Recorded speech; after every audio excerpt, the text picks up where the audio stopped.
Well, I'm here today with a fellow I met back in the spring up in Boston. There was a Worth Techonomy wellness event that Bill spoke at, and we had a chance to chat at the reception afterwards. Bill, you're an amazing guy. Bill Peine is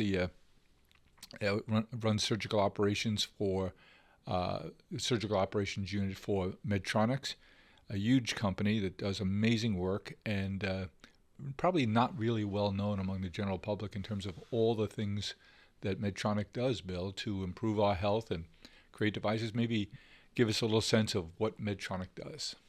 Yeah, sure. Well, thanks for having me on the podcast, Jim. Really respect all the work that you've done and your involvement in so many different things. So thank you for this opportunity.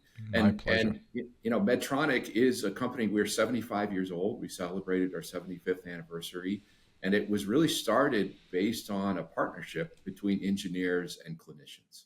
And where we really got our start was Earl Bakken was our founder, and he created a company fixing technology in the hospital. And there was a famous surgeon, cardiac pediatric surgeon in the Minneapolis area, and he would do heart surgery on kids and put them on a pacemaker.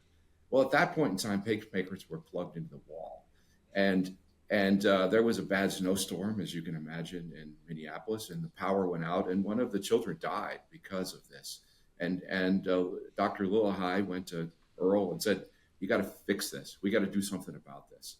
And that's when Earl Bakken created the first battery powered pacemaker, Wow. and that was back in the early '60s, and it was using the latest technology at the time, transistors, Hmm. and was based on a metronome circuit. And that really launched Medtronic as with that forefront of patient first, of finding complex conditions that needed to be treated with technology and developing solutions that really help patients in breakthrough ways. And we are a world leader in pacing today, and we've disrupted ourselves several times.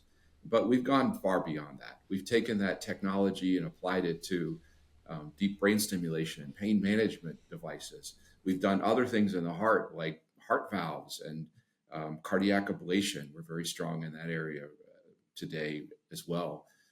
Also, the group that I participate in is our surgical business, and that really deals with the abdomen and GI applications.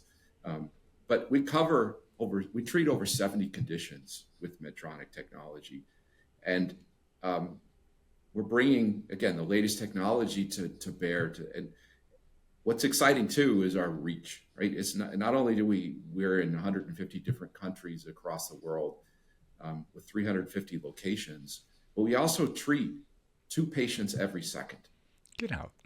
every day, every week, every year. That's really impactful. And I think as an engineer, that's what motivates us, right? That's what drives us.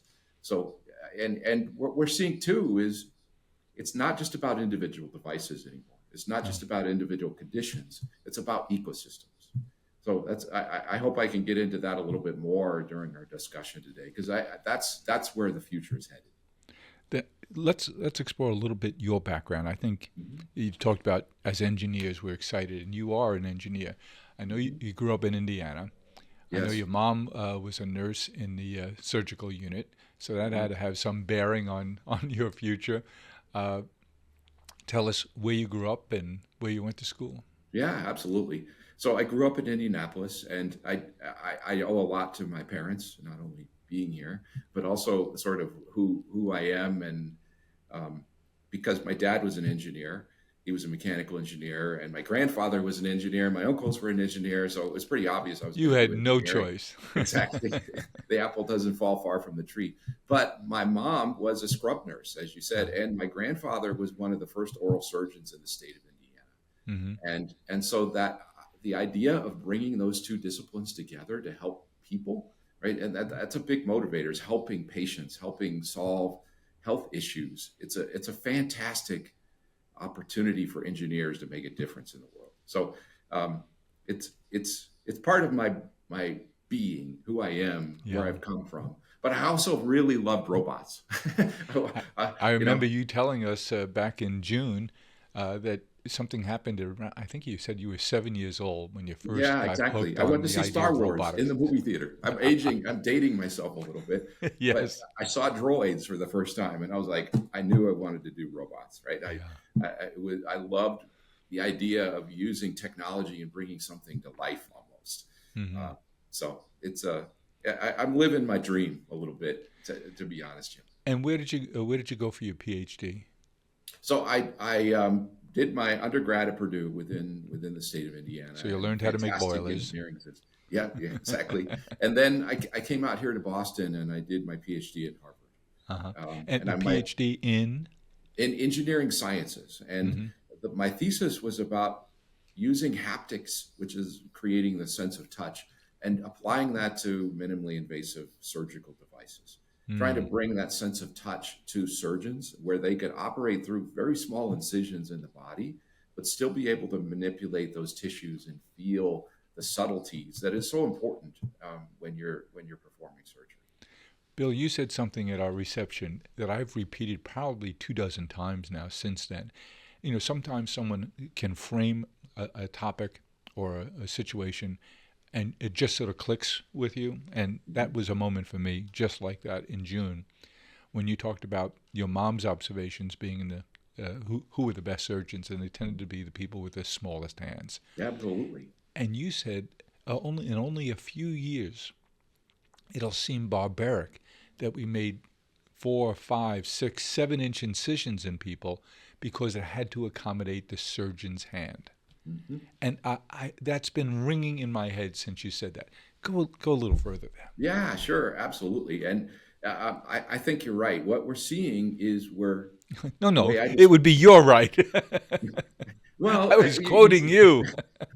fair enough. But what we're seeing is we're really amplifying a surgeon's abilities. We're amplifying their hands, their eyes, and their brains is maybe Yes. the way to phrase it, right? And the hands part is what you talked about, miniaturizing the devices so that you can operate through a few small incisions, and ideally in the future, no incisions. That's what we're after. Yeah. Being able to use the natural passageways that are in the body to perform a procedure. I thought of your comments. I thought of your comments just last week, Bill. Your comments back in the spring, Mhm. because I had to go for a periodic endoscopy, Mhm. and the doctor is new to me. My traditional gastroenterologist is a wonderful man, retired. So I was this new young doctor, and so we got into a conversation about your comments there, and he was talking about all the surgeries they're doing now through the esophagus, through the Mhm. stomach, and it took me back to that conversation, although fairly brief, very impactful on me. And the whole idea of going through natural pathways and interior incisions heals so much more quickly, and the It risk of does. infection is so much less. Go tell us where are we going? I think it's about creating the least invasive surgery. Hmm. They talk about less invasive surgery. I'm trying to drive toward least invasive surgery, where you damage the least amount of healthy tissue possible. And um, but there's some technical challenges. Being able to enter the body in one location, follow a complex path, and then once you get to that operative site, operate with the dexterity that you need, with the precision that you need to have the right imaging. That's the enhancing the surgeon's eyes, Hmm. right? So it's not just about being able to manipulate the tissue; it's about seeing where you are and what you're doing. And then there's the brain, right? And I think that's a really important aspect of making surgery least invasive, because you can start to amplify a surgeon's abilities by looking at collective data sets. And you're bringing the power of preoperative imaging, where it's Hmm. a very detailed map of what's happening inside the patient, what they look like. Then you can map out a plan on how you want to get to that operative site, what treatment you want to carry out. Robotics, the AI, the navigation then allows you to really deliver that with precision, with predictability, and personalize it to the patient. And I think those are three really important words that come into play when you're talking about this technology. It's about precision, predictability, and personalization. And that's where the future of medicine is heading. Well, making it all about me, having an endoscopy last week. I've had those periodically over a few decades now. Mm-hmm. And I'm amazed at how much better the procedure is now. So I'm involved with NYU Langone, so we did it in one of the, you talked about where surgery is performed is going to change to managing the cost so it's more accessible for so many people. Mm-hmm. And having that procedure last week, it didn't happen in the hospital, Mm-hmm. although in the hospital it's the McCann Gastroenterology Center. We did it in a ambulatory setting. It was so well organized and so quick and easy to manage. Even the anesthesia now, 30 years ago, you were knocked out and the recovery was from the anesthesia. I walked out of there. I couldn't drive, of course, but my son came with me. And I walked out of it. I felt fine a half hour later. And within 40 minutes, I had on my phone the pictures they took to show how everything was good. And the clarity of the picture was amazing. And the report already. This is within 40 minutes of having the procedure done. So many advances there. It's so much less invasive, so much easier on the patient. It just amazed me at what's happened over just in the last 5 years. Absolutely. I think what you're seeing, the trend you're talking about, you talked about incision size to making room for the surgeon's hands to go in. That's open surgery. Yes. Over the last 30 years, we've really pioneered and developed minimally invasive surgery. It's keyhole surgery, where you're going with long instruments. You hear people having a gallbladder taking out, exactly. And it's very easily done now. Correct. The next revolution is endoluminal surgery, right? Working endo meaning within, lumen is a tubular structure. So being able to operate through those natural orifice, through a very small incision, if you want to get into the vasculature. But that's, as you said, it's faster recovery, right? You're damaging less healthy tissue. You're not cutting muscle. The pain is lower, which means medications are lower, which means, opioid addiction is a big problem in our society. But it also, like you said, it provides an opportunity where we can take things out of a main teaching hospital, which is a complicated system, as you know. It's expensive. It's hard to get bed space. There's a shortage of healthcare professionals, and it can move those procedures into an ambulatory surgery center or a doctor's office, like you mentioned. And that is going to not only allow patients to have better access, which is really important. The procedures themselves are less pain because it's oftentimes an outpatient procedure, as you said. But it's a big win for our healthcare system overall. We're lowering costs. Because then the procedures are more affordable, therefore more accessible to more people who have the need. What does that portend in terms of health systems in general? Fewer hospitals, much more sophisticated hospitals, more done ambulatory, and hospitals will be for really serious procedures. Is that a trend that's coming? Yes, that is the trend we're seeing. And there's a lot of factors that are driving this. One, as I mentioned, a shortage of healthcare professionals. That is pushing technology solutions to make procedures easier to perform, make procedures simpler and more people can perform them, is maybe one way to say it. So we're also all the seeing time that trend of moving procedures to where patients are, and to really, again, to level the playing field, to provide the right level of care for patients moving forward. Not everybody can travel to the major cities or the major locations. We need to make technology that's accessible where the patients are. And so it's about location. Bill, you're an innovator, you're a teacher, you're a scientist, you've been an entrepreneur, you run now very, very big operations. Tell us about your team today. How do these ideas bubble up to you? What kind of filtering system does your team, does your company use to say, we have expertise there, that's something that would be within our wheelhouse? You obviously early on to AI and robotics. We've already talked about that. Now with quantum computing on the horizon, how does that turbocharge that combination of AI and robotics and its merger?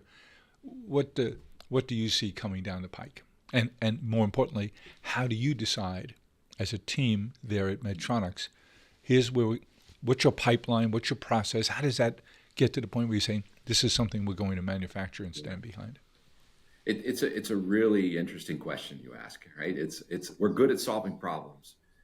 The challenge is what problems to solve. Which problems do you have the best shot at making a big? Totally, exactly. I know because you're so big, you have to say, we can put our time against this, but it affects so few people. It'll be a bit of a waste of our resources. Give me a big problem that affects large numbers of people, and that's where we have permission to play. It sounds to me like where you would be. Exactly, and that's a merger of two things you just said: identifying a big unmet need. Mm-hmm. Where can we make a big impact in patients' lives? Our Medtronic is founded on the principle of improving patient outcomes. Mm-hmm. That's very important. But the other piece of it too is the market size, the opportunity. That really maximizes how much of the clinical benefit you can deliver. But then the third dimension of it is we need to align it with our strengths. Where's our strategy? Where are we headed? And I think and then the adjunct to that is, where do we need to develop new skill sets as the world evolves, right? There's certainly part of that, and you see that with AI and robotics as a great example. Those are new technologies coming in, but it's not about the robot. It's not about the AI. It's about being able to treat the patient's heart. Mm-hmm. It's about being able to treat stroke more effectively. It's about being able to remove the colon cancer, whatever the condition may be. And these are technologies that you need to bring to bear to provide the best therapy solution. Mm-hmm. So we tend to think of it more about where are the strategic conditions that we need to treat, and aligning synergies around ecosystems that can deliver that. For example, we have a fantastic system. We're one of the world leaders, and maybe the world leader in spine robotics. Mm-hmm. Well, it's not just about the robot there. We also have the pedicle screws. We have the implants that can treat spinal surgery. And so creating that's where the strength comes. That's what I mean by playing to our strengths, leveraging our capabilities in growing markets where you see large growth areas of again, clinical benefit, market opportunity, and technologies that build on our ecosystems. But tell me, when you're home with your wife and boys and talking about something, and all of a sudden it triggers a thought in your head, we looked at doing something there 2 years ago and we decided it wasn't the right thing then. Do you question whether or not that was the right decision? Do you revisit some of those because circumstances have changed? What goes on in that big brain of yours? One, you have to always be curious. You have to always be realizing you don't have all the answers, right? That's an important part of innovation, in my opinion. It's about collective genius, too. It's about putting the right team around you to be able to see things that you don't. I think that's just table stakes for doing the job that I have. But sometimes, I said I like my job in a certain sense because predicting the future, you're not wrong yet, right? And I think there's times where I looked at something and said, this doesn't quite fit our strategic narrative. I see the clinical opportunity, I see the potential, but it doesn't quite fit. I'm going to put this on the shelf. Do you ever farm it out? Say, sometimes. Hey, you got these two great postdocs across the street there at Harvard, and you say, guys, this is not something. It's on our path, but not for a couple of years. You might want to play with this. We certainly do that a lot, and we do that in terms of funding startup companies to develop new technologies, new products that would fit well with us. We acquire companies, and we do a lot of academic research. So yes, absolutely. But sometimes, your question of do I ever regret? Not regret, right? It's not a regret. I make a decision based on the facts that I have at hand. Yep. Sometimes I need to revisit that decision because things have changed. Exactly. Like an example I would point is telesurgery. So this is the ability to use a robotic system to perform a complex procedure, like you were mentioning, like removing someone's gallbladder, or colon surgery or a hysterectomy. the possibility exists because you've got a computer in the loop with the surgeon. You could now separate that surgeon from the patient. You can have that surgeon be able to control the robot that's actually manipulating the tissue. That surgeon could be down the hall. They could be in another building. They could be across town. They could be across the country. And that's something that was always talked about when we were developing surgical robotics.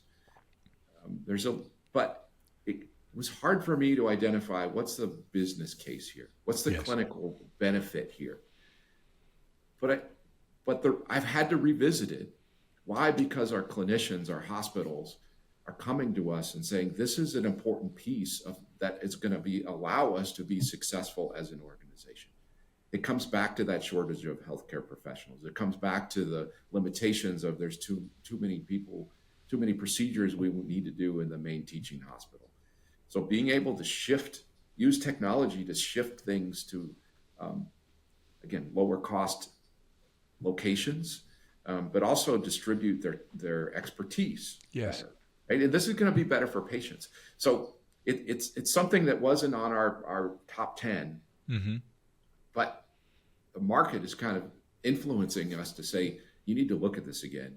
You need to make sure that the technologies that you're building allow for these types of care in the future. So it's a dynamic situation being a leader of innovation in medtech. October is National Disability Employment Awareness Month, a time to celebrate people of all different kinds of abilities. This year, Smile Farms gathers for our 10th annual gala here in New York City at the Ziegfeld Ballroom. It's a wonderful time to celebrate 10 years of creating wonderful work and job opportunities and brighter futures. I invite you to join us. Visit smilefarms.org to be part of this wonderful celebration. Help us prepare for the work that lies ahead. I had the occasion at NYU Langone to visit with neurosurgeons who were doing an amazing procedure on a woman who had a young woman, early 50s, who had a very extensive mass on her brain. And they worked for several weeks to isolate the blood flow to that before they did the surgery. And I was amazed because they had people participating in the mapping, and they were all excited. I mean, these people were in their zone, but they had inputs from around the world in real time when they were doing surgery. And now everyone was learning at the same time. Everyone was able to contribute.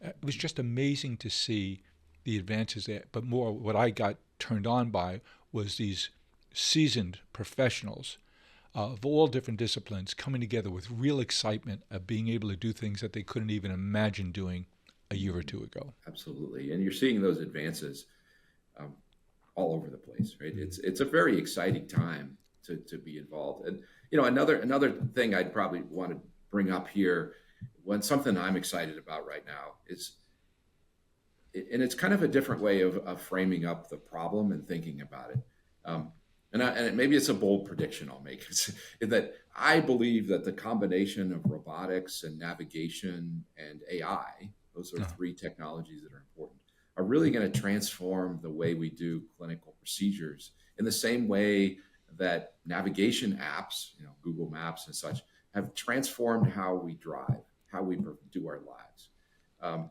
Remember when we went out and didn't put it into Waze or Google Maps to exactly. now you feel silly if you don't, and you hit a traffic jam. You say, "If I just taken a minute," Exactly. And I looked it up, and Google Maps was launched in 2005. That was 20 years ago, right? And now I sit here and I say, I can't imagine life without it. I can't. It's like, even though most of my driving career has been without it, I don't want to remember what it was like. and I think you're going to see the exact same thing, a convergence. And I wouldn't have thought of navigation being in that cluster like you put it. Well, think of navigation apps, right? It's a combination of GPS and digital maps, and then the turn-by-turn guidance. So the digital maps are kind of like a three-dimensional scan of your body. We already have those. So 20 years on, after the introduction of Google Maps, we wouldn't think of taking a trip without it. And you're saying surgically the same pattern will evolve. Absolutely. And 20 Why years from not? now, Yeah. maybe even less, maybe Mm-hmm. 10 years from now, a clinician's going to say, I can't imagine doing this clinical procedure without the ability to have my navigation app, right? But again, it comes back to those three elements of Mm-hmm. GPS and digital maps and then turn-by-turn guidance. You need to have all of those elements included there. So you need to have um, the the data that's going to drive early diagnosis. You And where's need that to coming use from, that data? all over the place, right? And you're seeing more and more, full body scans. Mm-hmm. You're seeing products that are collecting data all over the place. People wear a glucose monitor now, even though they don't have diabetes. Why? Because it informs them about how their body's reacting to food. Mm-hmm. A device that we make is Link, which is a very small implantable. This goes right underneath the skin, and it's collecting at 30 frames a second or 30 clicks a second all the information about how your heart is performing, and it does that for 5 years, right? So every heartbeat that you take, not only what your heart rate is, but what's the shape of that waveform. Mm. It's collecting information about your blood pressure, all these things, and that's really And that's on the skin? it's under the skin. It's Under the actually a skin. little implantable, right? Mm-hmm. And that's talking to the pacemaker, right? It's talking to your phone. Mm-hmm. That is real powerful data. We can bring that into early diagnosis. But then you've got the preoperative imaging. That's kind of the digital map, as I said. Being able to understand exactly what condition the patient has and how to navigate to the site where you want to get to. But then Google Maps is cool, or Waze is cool because you put it on your phone, right? The Yes. diagnostic part is kind of like enter the address. It tells you Mm-hmm. where you want to go. But then the planning part, it tells you, how you want to get there. Do you want to take the bus or take a car? Which route do you want to take? It estimates how long it's going to take to get there with accuracy, right? And alternatives. And alternatives, exactly, right? And you're going to see the same thing in medicine. You're going to be able to say, hey, we created a digital twin of you, Jim, and we know your condition. We actually ran a simulation and did 3,000 simulated procedures. This is the best approach for you. And here's the outcomes that we expect that you're going to be able to achieve. And then you need to translate that into actually performing the surgery. And that's where the robotics comes in. So robots are really good at precision, right? They know of being able to manipulate the tissue, but you need to know where you are in 3D space. And you need to register that with the preoperative imaging. That's kind of like the digital map piece and GPS, knowing the dot that you're following. Then you can carry out that plan. Then there's an analytic side after the procedure that's really powerful, and an optimization, the collective data that From really everybody doing those. from everybody doing it, right? That's how you know that there's an accident ahead or there's an object on road ahead. Mm-hmm. That's the critical structure identification, or it's an expert assistant looking over the surgeon's shoulder saying, hey, I see something here. Be careful. You use The flashing caution. yellow light. Exactly. So I just firmly believe that when you combine all these technologies together, it's going to impact how surgery is performed, how clinical procedures in general are going to be performed in an amazing way. It's going to change everything. Now, how do ideas come to you? A clinician in Chicago is doing knee replacements in a certain way, develops a big reputation. Yeah. How are your teams talking to them? How do they get in touch with you? Is that a regular dialogue? Do you have your feelers out everywhere, and then people Absolutely. know they want to be in an ongoing dialogue with you? Yeah, and I'll go back to how I kind of started talking about Medtronic. It was a partnership between engineers and clinicians. Mm-hmm. That's still the heart of what we do and how we act. So we do have very strong connections and relationships and partnerships with hospitals, with clinicians, and they're bringing the unmet needs to us. But part of what I have to do, and part of the challenge was make my job hard and actually enjoyable at the same time, is I almost need to understand the unmet needs better than our customers. Right? It's I need like to be able to see the trends. It sounds a little bit like Steve Jobs saying, "I couldn't find a focus group that would tell me they needed an iPhone before I invented it." Correct. And oftentimes people see the immediate problem in front of them and maybe not the macro problem. Um, so it takes a lot of conversations, but we get ideas from internally. We have a lot of smart people at Medtronic who are ideating constantly from our partners, from our patients. We have patients who call up and say, I've got this idea. Well, those have turned into some really big products for us in the future. It's also working with academic institutions and small startups and partnerships with other major corporations. So it good ideas come from everywhere, and oftentimes it's not just one; it's the combination that you have to make. and and that's when you have that cross-disciplinary kind of interaction, whether it's the engineers with the clinicians, the fellow who's a tinkerer in his dental practice. He says, "But if I'm doing this here, what if I could do that?" So that begs the question: what are the things on the horizon that you say, "Wow, these are the things that are going to change our world in the next 36 months"? Yeah. So some of them I've already mentioned that I'm passionate about. Endoluminal surgery is one. This idea of combining robotics, navigation, and AI together. That's a really critical piece to amplify the surgeon's hands, eyes, and brains, as I mentioned. But I think there's another sort of mega trend that I'm seeing. A couple of them that I'll highlight here. One is the pressures on the healthcare system are going to change how I need to work, how I need to think. I was at the conference with you and heard a surgeon, Ami Bhatt, present, and she talked about how medtech technology needs to improve efficiency, cost, and outcomes. I went to her after, and I said, Ami, did you presented it in that order? Is that the right order? Right? And I as a medtech company, we always think about outcomes. Are we improving the outcomes of the procedure?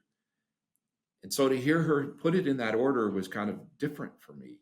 And she said, absolutely, that is the right order. She said, if you give me something that improves outcomes just a little bit, but it slows me down or it costs more, I'm probably not going to adopt it.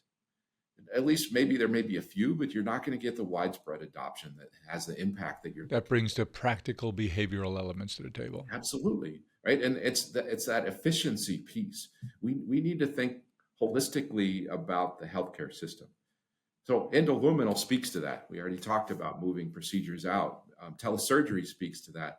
The AI guidance democratizing procedures, allowing more procedures to be done with consistency.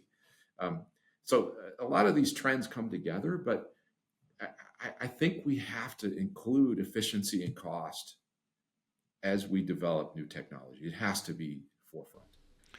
We at the NYU Langone system on Long Island, we've been for the last 2 years now using the hospital at home concept. Mm-hmm. Patients love it. Mm-hmm. When they can be remotely monitored, diagnosed, administered to in their own homes with very little difference, a lot safer, by the way, than being in hospital. Just tremendous. It sounds to me like that should be becoming the norm pretty much everywhere now. I think so. And oftentimes it feels like technology gets in the way of the human side of medicine. Probably when back to my grandfather, he probably made house calls in his early days. I found his leather bag that he would carry around with him. Right, you can envision that in your head of doctors used to go to the house. Right, there was but it was about the people. It was about the interaction, and so I'm seeing how this technology can actually allow more time for clinicians to make that personal connection. That's going to make all the difference to patients. Well, just taking my example last week, nice new younger doctor.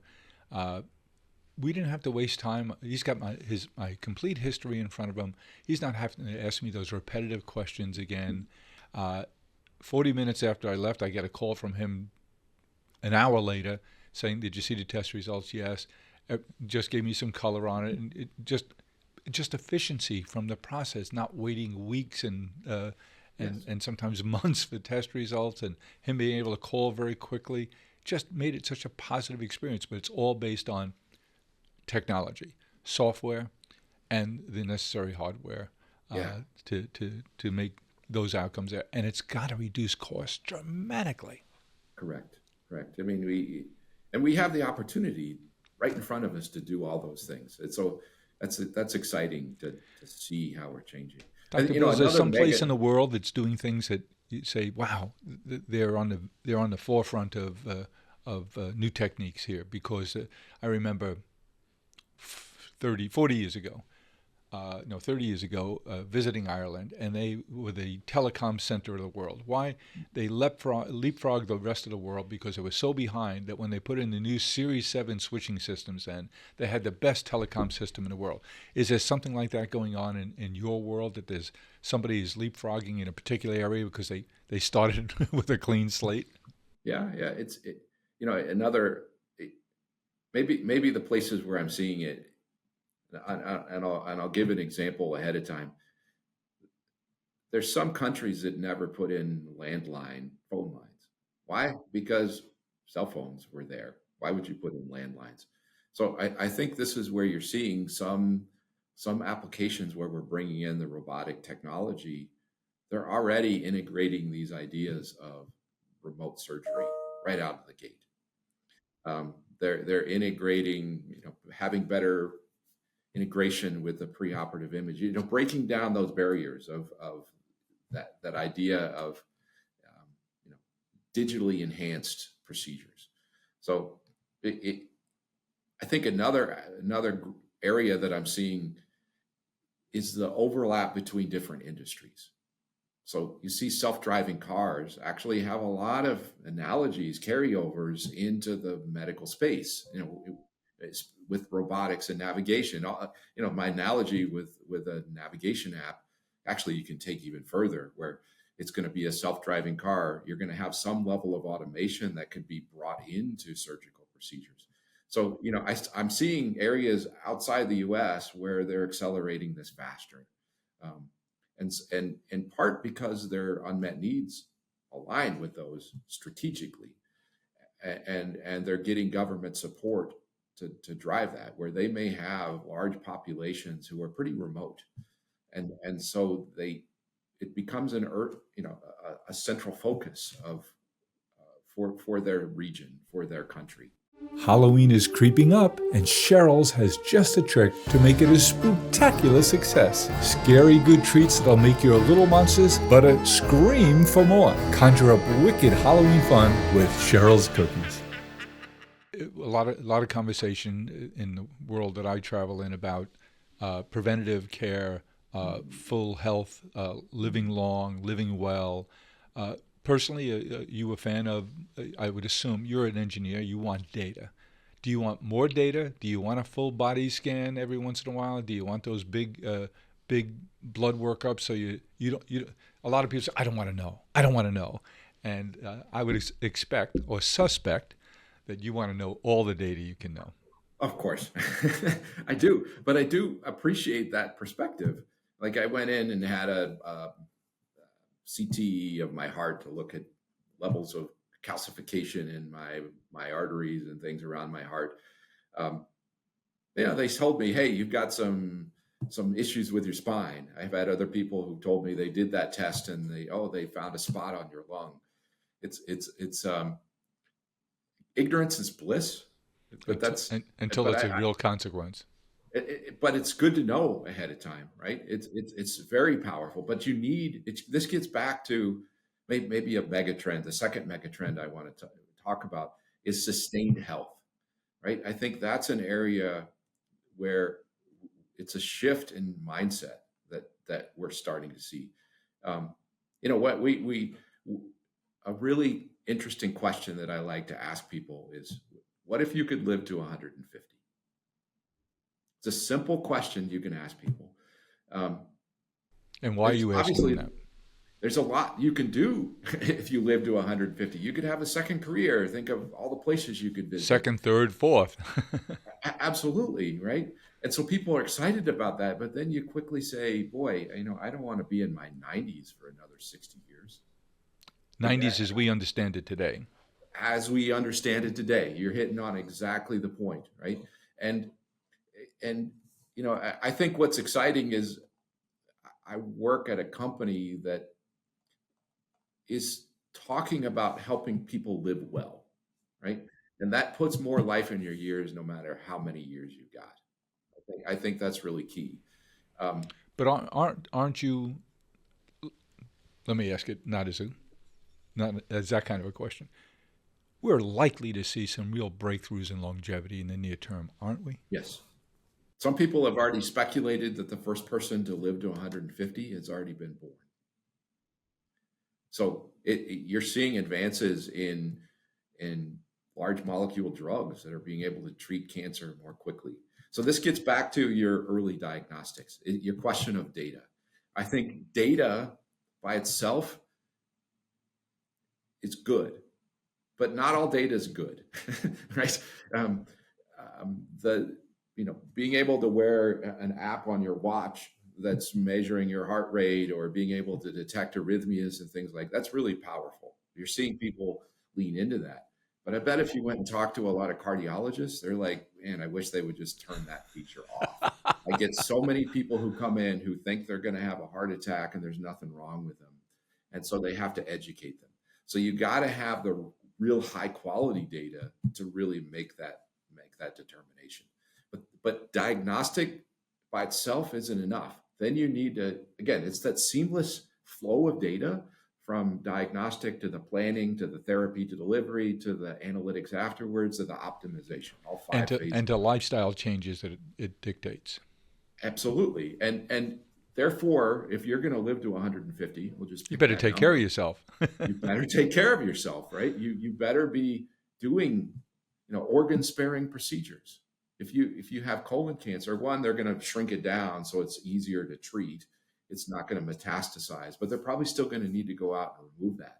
Well, rather than making an incision, going in and removing a section of your colon, why not be able to do it endoluminally and just remove that small portion? Keep most of your organ intact, right? That's what you want. Without having to cut muscle wall, and that's a very tough surgery, I understand. And if you can avoid that tough surgery and achieve the desired outcome, yes, boy, that changes everything. Absolutely. And as you get to more preventative medicine, which is the goal, you need therapies that are more safe. Right? Your risk tolerance goes down as you're treating diseases at the earlier stages, because you're mostly healthy at that point. But you need to go in and nip it in the bud, if you will. And I think that's really, really important. And does Medtronic play in the diagnostic space? I asked that because I heard within the last month or two, Dr. Peter Diamandis, who's a terrific guy, predict that within 24 months, we will all have access to a world-class LLM for diagnostics that's as good as any human diagnostician today. Mm-hmm. Yep. If that's the case, lots of things are going to happen on that in the interim on the way to that 24-month prediction. And what role are you guys playing in that diagnostic road? So we have individual products that we bring forward to help deliver that opportunity. For example, we have a product called GI Genius, which is taking the data you mentioned going in for your colonoscopy. They're navigating through your colon. They're looking for polyps. They're looking for worst case cancer that needs to be treated. Well, your colon's pretty big. It's pretty long. It takes several minutes to navigate through that. There's estimations that even expert GI endoscopists miss about 25% of your colon just because you can't look everywhere, right? So our product actually ties into the visualization system and is looking at the video in real time and pointing out, hey, what about this spot over here? This looks like it might be a problem. Go look at that. And it improves the ability. Again, it's not replacing the endoscopist, it's enhancing their abilities, their eyes, their brain, bringing that power of pattern recognition, the image processing piece. So you're seeing pockets of where we're playing in diagnostics, and I mentioned the Link product that we have. There's several. We have a diabetes business with our glucose monitoring. So we play in these spaces, but it comes back again to digital ecosystems. Mm-hmm. It's Where about we started. integrating all this together, and Yeah. that's the reason I get back to the Google Maps or Waze analogies. It's a seamless integration of it's tied to your phone, it's got the GPS, it's with the cloud, it's looking the collective data. You don't have to like it just automatically goes on your car when you jump in there. Like Yep. that's the level of integration that we need. It has to be early diagnostics, but it has to translate to a plan, which translates to a therapy. Let's take you back to a subject we started to touch on, and this is off the plate for you a bit. But you mentioned people having 2, 3, 4 careers because they live longer and healthier. How do you think we'll talk about retirement in the years ahead? Now, I'm a guy who's past what's assumed to be normal retirement age, and people ask me, hey, when are you going to retire? And I'm never going to retire. Now, granted, I'm not digging ditches. What I do is exciting and fun and stimulating, and productive in many ways. But how do you think we'll talk about retirement in the years ahead? Well, I think it gets back to lifespan, right? That's maybe the term that's used, but really lifespan isn't the right word in my opinion. It's health span, right? It's being able to be healthy and active. So I think you'll still talk about retirement, but it's almost like you took the timeline and stretched it, right? Retirement age is going to shift to 120 or whatever it is, right? Or because if you're contributing, I mean, people go to work in part to make a salary, yes, but they But go it's to a work lot to be more a than part of a salary. team. Yep. They go to work to be a part of changing the world or doing something positive, right? And I don't think people Your want to stop fellow doing that. Harvard guy that I spoke with last week, Professor Arthur Brooks, talks about the 4 keys to happiness. And it's faith, family, friends, and meaningful work. And it's so simply summarized, but I think he's right. And I think that's what you're touching on now. And I think, the joke you made earlier on about if we're going to live longer, we better take care of ourselves has never been truer.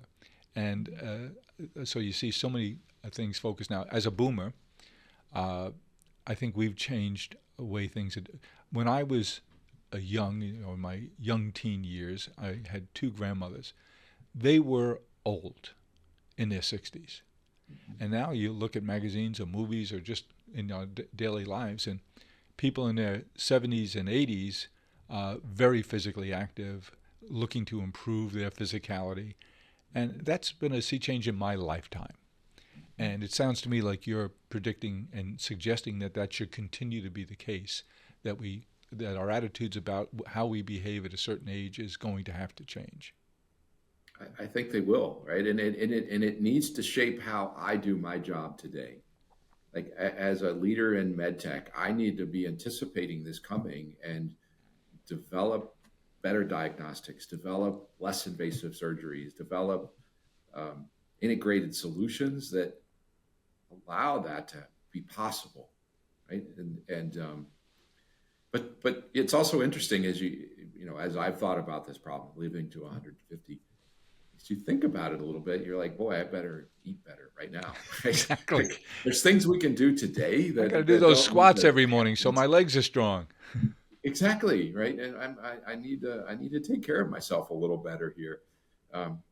So, which is a positive thing, without a doubt. So, um, I do believe you're going to see a dramatic shift in healthcare as we move forward. And there's other breakthroughs that are happening. We're not even talking about the pharmaceutical side of things. Mm-hmm. It's going to be huge. Yep.